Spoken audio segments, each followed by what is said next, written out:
Hi readers. So we're getting ready to read some nonfiction, and I wanted to show you how we actually find nonfiction all around us. And I'm going to show you how I did that today in my house, and also talk about how readers notice all the nonfiction texts around them and read each one with a different purpose in mind. So I'm going to show you I went around my house today and looked for all kinds of nonfiction, and I found so many different examples. It's pretty cool.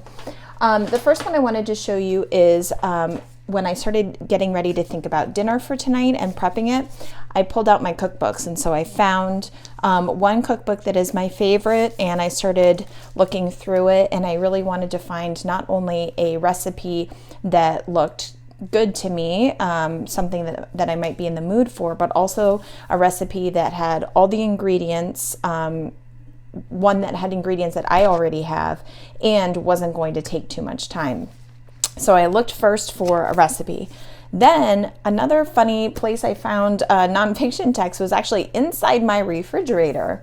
So when I was getting ready to prep my dinner, I had pulled out a bottle of marinade, and I was reading the back of it to follow the directions because I need to know how to use it. And so I was reading at the bottom here, it said to put the marinade on the chicken for 30 minutes. And I was thinking, well, this is for dinner tonight, but I have time now to prepare it. Can it only be in the marinade for 30 minutes? So then I found, when I read a little bit of text up at the top, there's a whole nother set of directions.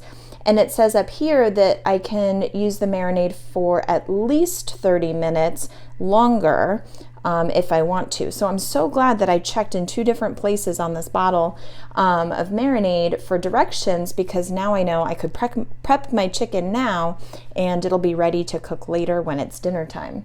So you see, this one I had to really read carefully to make sure that I was using it properly.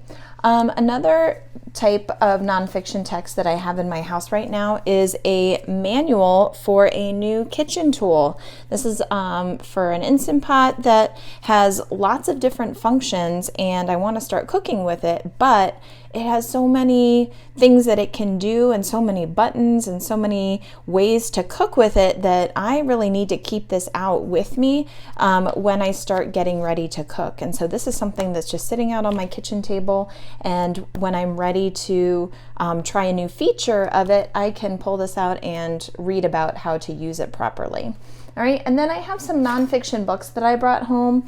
You know, I am reading the news a lot lately, but when I'm not reading the news, I like reading about famous people and figuring out what their lives are like. I read for my job because as a teacher, I want to make sure that I'm learning more each day about how to become an even better teacher. And so you see how I just went around my house and I went looking for nonfiction, and I found it everywhere. And there are so many types of nonfiction to read. Nonfiction that's going to help you accomplish something in the day. You might find directions for how to do something. You might find nonfiction that teaches you something new, a new skill. And you might just find nonfiction that you enjoy reading for pleasure because you're really interested in that topic.